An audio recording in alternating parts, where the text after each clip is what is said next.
তুমি দুর্ভিক্ষের কবি, সর্বহারাদের কবি। তাদের জন্য কলম ধরেছ। প্রতিবাদী লেখনের মাধ্যমে সমাজতন্ত্রের বিরুদ্ধে বিদ্রোহের ঝড় তুলেছ। প্রকৃতির রূপ তোমার চোখে পড়েনি ধরা। তুমি দেখেছ দুর্ভিক্ষের কবলে পড়ে অসহায় নিপীড়িত মানুষদের না খেতে পেয়ে মরা। অভাব দরিদ্রকে সঙ্গী করে বড় হয়ে উঠেছ। কিশোর বয়স থেকে বিদ্রোহের কলম ধরেছ।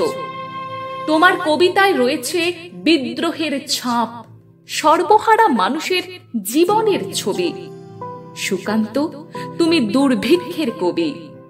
তোমায় স্মরণ করি, বরণ করি আজকের এই দিনে।